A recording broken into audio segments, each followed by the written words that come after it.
After তাণ্ডব আপনি একটা জিনিস লক্ষ্য করে দেখেছেন কি, যে মেগাস্টার শাকিব খানের আবারও ইন্ডিয়া থেকে ভালো রিভিউজ আসছে? এটা কি লক্ষ্য করে দেখেছেন? না না, আমি জাস্ট বলার জন্য বলছি না বন্ধুরা। আমাদের এখানে যতজন রকস্টারের যে অ্যানাউন্সমেন্টটাকে বা যে টিজার বা অ্যানিমেটেড টিজার সেটাকে নিয়ে আলোচনা করেছেন, তারা কিন্তু ভালো বা ভূয়সী প্রশংসা করছেন। এটা একটা দেখার মতন বিষয়। কারণ দেখো, আমাদের এখানকার যারা ক্রিটিকরা রয়েছেন সো কল্ড, তাদের একটু নাকটা উঁচু। এটা মানতেই হবে যে আমরা বেশি ক্রিটিসাইজ করি। মানে আমাদের এখানে দেখো, এখানে তো বাংলা এপার বাংলা আছে তো। তো এপার বাংলার ক্রিটিকরা না অনেক বেশি কমপ্লিকেটেড, এবং তারা অনেক বেশি আতলামি করে, অনেক ইয়ে করে। তুমি হিন্দির ক্রিয়েটারদের দেখে নাও, তারা কিন্তু এত আতলামি করে না। তাদের মোর অফ আ সাবস্ক্রাইবার রয়েছে, এ রয়েছে। আমাদের এখানের ক্রিয়েটাররা আঁতেল। এবার যদি আঁতেলগিরি করে যারা, তারাও যদি ভালো বলে, সেক্ষেত্রে তার একটা মানে সে একটা বিরাট কিছু হয়ে যায়, ঠিক আছে? দেখো, বাংলাদেশের প্রিন্স ছবিটা শাকিব খানকে না, মানে তার যে একটা বলে না যে একটা হিট স্ট্রিক্ট, সেটাকে ডিজাস্টারে পরিণত করলো। একটা জঘন্য সিনেমা। মানে আমি কেন প্রিন্স ছবিটাকে সাপোর্ট করিনি বা কেন সাপোর্ট করবো বলো তো? একটা খারাপ সিনেমা বারবার দেখো, মেগাস্টারের নামে সিনেমা ব্যবসা করে নেবে আমি জানি। কিন্তু আমার কাছে কথা হচ্ছে যে শাকিব খান কেন কেন বারংবার একটা আহ, তার নাম ক্ষতি করার জন্য আর একটা একটা প্রোডাকশন চলে আসবে, যারা দাঁত মুখ খিচিয়ে তার নাম ক্ষতি করবে, তার নামের খারাপ ইয়ে করবে, তাই না? এটা তো মানতে হবে। তো আজকে এই জিনিসটা বুঝতে হবে যে এই জন্যেই আজকে কেন বলছি, এখন যে সমস্ত সব আপডেট উঠে আসছে সেগুলো একটুখানি বলি। কৌশলীদি ভিডিও তৈরি করছে, আমি মানে সেই আপডেটটাকে কেন্দ্র করে এই ভিডিওটাতেও কথা বলি একটুখানি। 95% শুটিং ডান হয়ে গেছে। আজকে কত তারিখ বন্ধুরা? তোমরা দেখো তো, আজকে 3রা মে। আজকে 3রা মে, আজকে নাকি 95% শুটিং ডান হয়ে গেছে।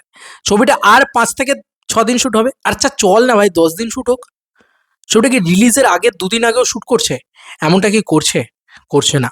ছবির শুটিং প্রপার টাইমে রিলিজ করছে, ছবির প্রত্যেকটা প্রমোশনাল কন্টেন্ট প্রপার টাইমে আসছে, গান ভালো, ছবিটার কি বলে ভিজুয়াল স্পেকটাকেলসটা মানে দেখতে লাগছে কিছু, অ্যানিমেটেড টিজার যেটা কোনোদিন বাংলা ভাষার ছবিতে হয়নি। এবং বারবার বলছি যে আমাদের এখান থেকে রিভিউ পজিটিভ পাওয়া মানে মেগাস্টারের সেই সিনেমা নিয়ে আলোচনা হয়। কারণ দেখো, আমি একটা কথা বলি, এই জন্যই তোমাদেরকে বলি যে অনেকেই বলতে পারে যে সুশীল সমাজ কি যায় আসে। সুশীল সমাজ যখন কোনো রিভিউ পজিটিভ দেয় না, সেটার হাইপ ইনসেন লেভেলে থাকে। তোমাদের মনে আছে কিনা জানি না, তুফানের যখন সিনেমা বেরিয়েছিল তখনকার কথা বলছি না, যখন টিজার ট্রেলার ইত্যাদি এসেছিল, আমাদের এখান থেকে প্রচন্ড পজিটিভ একটা ওয়ার্ড অফ মাউথ বা রিভিউ ছিল, তাই তো? ছিল কি ছিল না?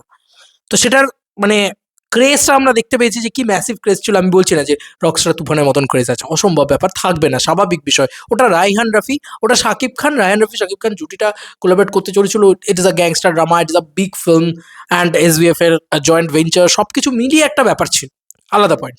কিন্তু এবার যখন এখান থেকে পজিটিভটা বলা হলো, তখন কিন্তু উঠতে শুরু করলো। এবার তোমাদেরকে একটা এক্সাম্পল দেখাই, বরবাদ। সিনেমা ভালো খারাপ পরবর্তীতে এসছে, সিনেমার রিভিউ পরবর্তীতে এসছে, কিন্তু যখন বরবাদ সিনেমার টিজার এসছে বা বাদ বাকি যা সমস্ত যা এসছে, সেগুলোর রিভিউ কি ছিল? ভালো করে লক্ষ্য করে দেখবে, সেগুলোর রিভিউ ছিল কিন্তু প্রচণ্ড পজিটিভ। এবার সেই পজিটিভ এর জন্যে কি লেভেলের হাইপ হয়েছিল তোমরা দেখতেই পেয়েছো সেটা। আচ্ছা চলো তাণ্ডব, তোমরা বলবে তাণ্ডব তো আন্ডার পারফর্ম করেছে, সেই যে একটা ম্যাসিভ কিন্তু কালেকশন যা তাণ্ডব করেছে সেটা আশেপাশে কোনো ছবি করে। তো সেটারও কিন্তু রিভিউ আমাদের এখান থেকে সলিড ছিল। তাণ্ডবের তো মুভি রিভিউও খুব ভালো ছিল, মানে মুভি রিভিউও প্রচণ্ড ভালো ছিল, এবং যে পাবলিক যে ইয়েটা সেটাও খুব ভালো ছিল, খুব ভালো একটা ছবিও তাণ্ডব। হ্যাঁ, মানে মানে ইন টার্মস অফ ফিল্ম খুব ভালো একটা সিনেমা। ইউনিভার্সটাকে না গঠন করে, যদি ওটাকে বাদ দিয়ে আমি মানে সুড়ঙ্গর সাথে যদি ক্রস ওভারটাকে না করি, তাহলে তাণ্ডব একটা খুব খুব মানে ভালো সিনেমা। আমার তো অন্তত মনে হয়েছে, ঠিক আছে? আমার বেশ ভালো লেগেছিল সিনেমাটা। ট্রু টু জনার থাকে, একদম হেভি সিনেমা। তো এই তাণ্ডবের পরবর্তীতে প্রিন্স নিয়ে কম নেগেটিভিটি তো হয়নি। আর যখনই আমাদের এখান থেকে ব্যাকক্লাশ পাওয়া শুরু হয়, এবং বাংলাদেশ থেকেও তো পাওয়া শুরু হয়ই, তখন কিন্তু গল্পটা আলাদা হয়ে যায়, তখন কিন্তু হাইপটা থাকে না। তো আজকে এই আপডেটসগুলো যখন আসছে, দেখো মেগাস্টারের সিনেমা মানে 2 মিলিয়ন, 3 মিলিয়ন, 4 মিলিয়ন, 10 মিলিয়ন এগুলো হবেই। এই যে ভিউজ, আজকে এত ভিউজ কাউন্ট হচ্ছে, তুমি দেখো আজকে আমি তোমাদেরকে একটু ভিউজ কাউন্টেরও পয়েন্ট বলি, তাহলে তোমাদেরও মনে হবে যে হ্যাঁ হ্যাঁ হ্যাঁ, ভিউজ কাউন্ট নিয়ে এত কথা হচ্ছে যখন, তাহলে আমি এসকে ফিল্মস একটু খুলি। হ্যাঁ, খুলে আমি ডেফিনেটলি দেখতে পাচ্ছি, আমি 1,60,000 এখানে দেখতে পাচ্ছি। মেগাস্টারের ফেসবুক পেজ থেকে ডেফিনেটলি হয়তো 1 মিলিয়নের ওপরেই চলে যাবে, ঠিক আছে? আমি দেখে নিচ্ছি একবার শাকিব খানের ফেসবুক পেজ থেকে। তো শাকিব খানের ফেসবুক পেজটা যখন খুলছি, তখন এই যে এখানে তো পোস্টারই দিয়ে দিয়েছে যে 1 মিলিয়ন ভিউজ ইত্যাদি। তো এখন তো বোধহয় 1 মিলিয়নও নয়, 2 মিলিয়ন, এই তো মেগাস্টারের পেজ থেকে 1.7 মিলিয়ন। ঠিক আছে? এবং বাদ বাকি আর যে যে যে সমস্ত জায়গা রয়েছে সেখান থেকে পাক্কা ২ মিলিয়ন আর কি, ২ মিলিয়নের বেশিই হবে আর কি। এটা তো বোঝাই যাচ্ছে। এগুলো তো মেগাস্টার পাওয়ার, এটা তো শাকিব খানেরই পাওয়ার, এটা তো আর মানে আলাদা করে কিছু করার নেই। কিন্তু আমি বারবার কেন বলি যে India important, India critic important, এখানকার লোকজন কি বলছে সেটা ইম্পর্টেন্ট। কারণ সেটাতে হাইপ আরো বাড়ে। যখন সুশীল সমাজ বা চরম আতেল বা চরম এই যে মাল্টিপ্লেক্স অডিয়েন্স তারা যখন একটা সিনেমাকে ভালো বলতে শুরু করে না, তখন না এই যে যারা মানে মাস অডিয়েন্স আছে তাদের ভেতরেও এটা কাজ করতে থাকে। আচ্ছা, ক্লাস অডিয়েন্সও ভালো বলছে, সবাই ভালো বলছে। এটা একটা মানে ফোমো ক্রিয়েট হতে থাকে। এটা বলে না যেটা, এটাকে কি বলে, স্নোবল এফেক্ট ক্রিয়েট হতে থাকে, যে সবাই ভালো বলছে মানে সিনেমাটা ভালো। এই একটা জিনিস ক্রিয়েট হতে থাকে। সেটা কিন্তু রকস্টারের সাথে হচ্ছে, because of Rockstar team solid, ভালো প্রমোশনাল কন্টেন্ট এনেছে, গান ভালো, সবকিছু ভালো।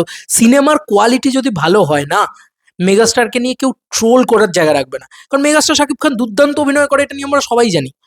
ঠিক আছে? শুধু ভালো সিনেমা হতে হবে, সিনেমাটা কিছুটা হলেও ভালো হতে হবে। ঠিক আছে? এবং সিনেমাটার যা সমস্ত যে প্রোমো ইত্যাদি আসবে সেগুলো যেন প্রমিসিং হয়, ব্যাস। হাইপ দেখবে এখান থেকে এখানে উঠে গেছে, রকস্টারের হাইপ তো বেড়ে গেছে। তো মানতেই হবে রকস্টার নিয়ে তো এই উৎসব, এই উন্মাদনা ছিল না। প্রিন্সের তো হাইপ বেশি ছিল। তুমি বলো না, আজ থেকে ৪-৫ মাস আগের কথা বলছি, তুমি যদি বলো প্রিন্স আর রকস্টার, তাহলে তুমি ডেফিনেটলি প্রিন্সকে পিক করতে, কারণ ওটা শাকিব খানের জনার, এবং শাকিব খানকে এর জন্য সাধুবাদ জানাচ্ছে লোকে, যে শাকিব খান নিজেকে ব্রেক করে এই জনারটাতে ঢুকেছে। কারণ এটা কিন্তু কখনো মানে বড় বড় সুপারস্টাররা কোনোদিন এদিকে ঢোকেন না। এবার কেন ঢোকেন না, তারও একটা রিজন আছে। কারণ এই ধরনের জিনিসপত্র না খুব এক্সপেরিমেন্টাল একটা জনার।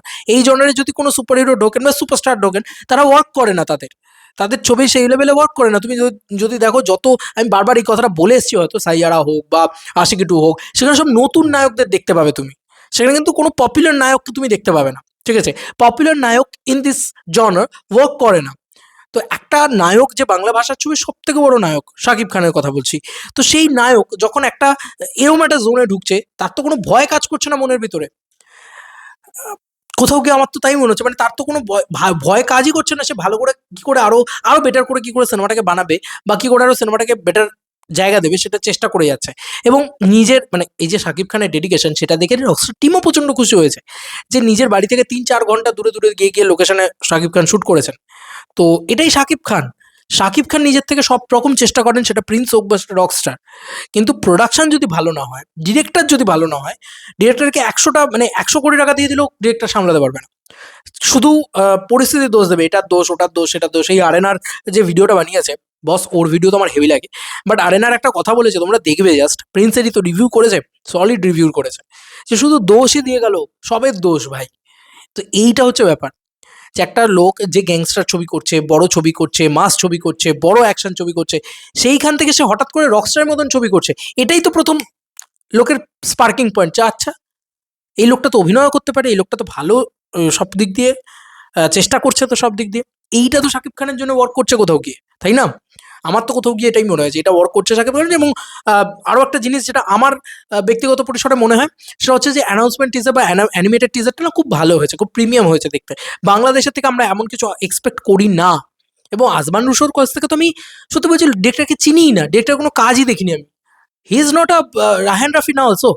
রায়হান রফি একটা নাম ফাটা ডিরেক্টর, সেটা তো আমি জানি না। বা আমি আশফাক নিপুণ বা আজকে এই তানিম নূর, এরা এরা নাম ফাটা ডিরেক্টর, এদের নাম আলাদাভাবে ফাটবে। বাট আমি তো আজমান রুশোর থেকে এক্সপেকটেশনই রাখবো না, তাই না?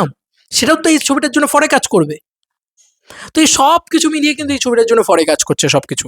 এবং আমি বারবার বলি যে আমাদের এখানকার যে আতেল সোকল্ড ক্রিয়েটাররা রয়েছে, তারা যদি সত্যি একবার সিনেমাটাকে ভালো বলে দেয়, বা কোনো সিনেমাকে টিজার ট্রেলার লেভেলেও ভালো বলে দেয়, তাহলে জানবে যে সেই সিনেমা কিন্তু ইনিশিয়াল হাইপটা পেয়ে যাবে, ইনিশিয়াল বুস্টটা পেয়ে যাবে। এবং তাতে একটা মানে শুধু এখানকার আতেলরা নয়, বাংলাদেশেও এরকম একটা আতেল সম্প্রদায় আছে, নিশ্চয়ই আছে, যারা সো কল্ড মাল্টিপ্লেক্সের সিনেমা দেখে, সো কল্ড ইয়ে করে।